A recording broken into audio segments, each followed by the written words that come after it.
Now, I had to think about making this video, but you know, the ladies deserve to be protected. From Natural News, it says, are you putting Monsanto in your vagina?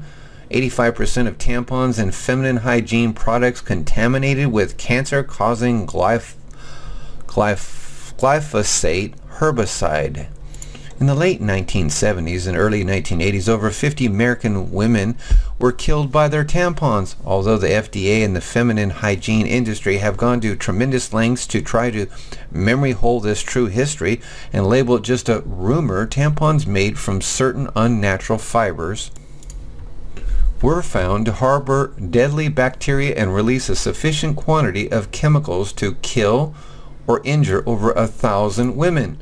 As the Organic Consumers Association has published, the worst offenders were Procter & Gamble's ultra-absorbent Rely tampons. Rely on what? Cancer? According to the book soap opera The Inside Story of Procter & Gamble, the company dismissed consumer complaints about the tampons for years.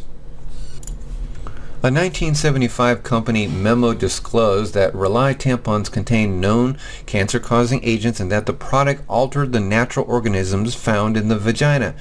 Rely tampons were taken off the shelves in 1980, but many women claimed they left a legacy of hysterectomies and loss of fertility. Among health-conscious women, the toxicity of mainstream tampons has long been an issue of concern.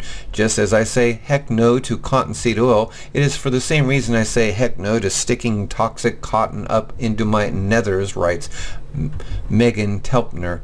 Did you know that 84 million pounds of pesticides are sprayed on 14.4 million acres of conventional cotton grown each year in the U.S.? She continues, the rayon viscose used in Tampax packs is made from wood pulp. Last I checked, there were no such things as rayon trees, and trees don't magically turn into rayon. It takes hundreds of chemicals. The chlorine bleaching of wood pulp is where the greatest danger lies.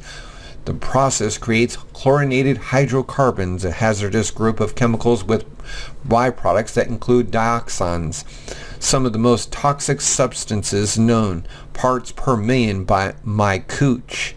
There are no safe level dioxins. They are impossible to break down and so keep building up in our tissues. Now, Monsanto's toxic herbicide has been found in 80% of feminine hygiene products.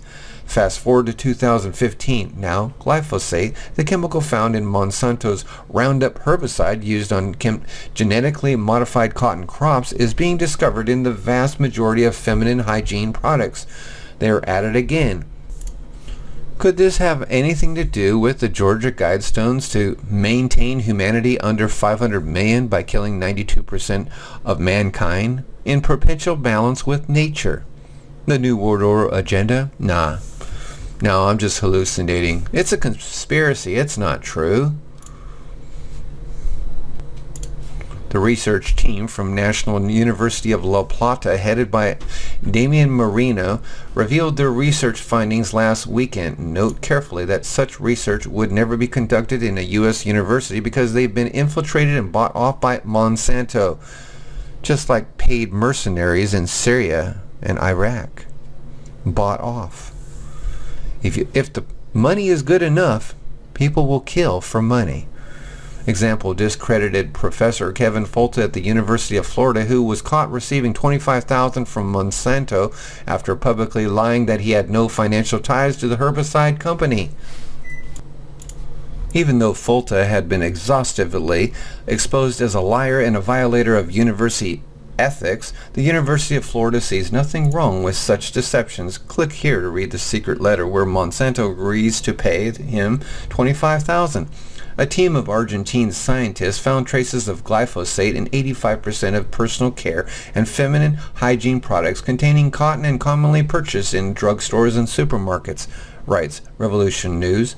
The study looked at a sampling of products from pharmacies and supermarkets in the area of La Plata and analyzed cotton swabs, gauze, and articles for feminine use. The results from all commercial products detected 85% glyphosate and 62% AMPA, or metabolite or derivative of glyphosate. Almost 100% of the cotton produced in Argentina is transgenic, and glyphosate applications are made while the cocoon is open. The report left us shocked, said Dr. Medardo Avila Vasquez, a conference participant and from Cordoba. We had focused our attention on the presence of glyphosate in food, but did not think the products we use in all hospitals and health centers in the country to cure patients are contaminated with a carcinogenic product. The authorities must give an immediate response to this situation. Do you think that's going to happen? Glyphosate is known to cause cancer, but propagandists are paid to cover up the truth. Glyphosate is a known cancer-causing chemical. The World Health Organization has classified it as probably carcinogenic, and many other studies clearly link it to an endocrine disruption process that leads to cancer. The EPA conspired with Monsanto for decades to deceive the public into thinking glyphosate was harmless, even after knowing the molecule was extremely dangerous.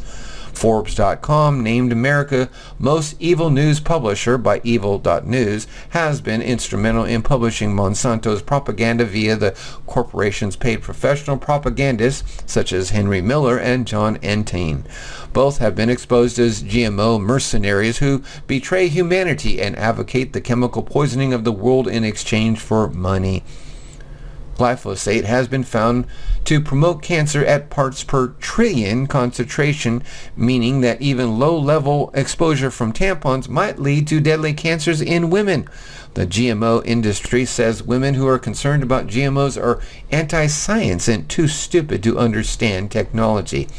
It is inarguable that the human vagina readily absorbs chemicals found in tampons. When those tampons are made from GMO cotton, the vast majority of cotton that commercially is grown, they almost always contain glyphosate that gets absorbed through vaginal walls and enters the bloodstream. This means that even beyond glyphosate contamination in food, women must now consider the possibility that they are being poisoned from glyphosate in the vagina via genetically modified cotton used in tampons and other hygiene products. To all the bought-off female journalists who are pushing Monsanto's agenda, like Tamar Haspel of the Monsanto-infiltrated Washington Post, shame on you for advancing the chemical industry's war on women. Why you should only use organic feminine hygiene products?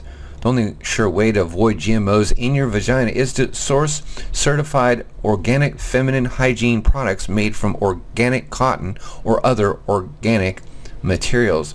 It's easier for consumers to forget that their blue jeans are made from GMO cotton saturated with glyphosate, or that the cotton gauze in their first aid kits are also made with GMO cotton and glyphosate. In fact, even cotton swabs and cotton balls are usually GMO. So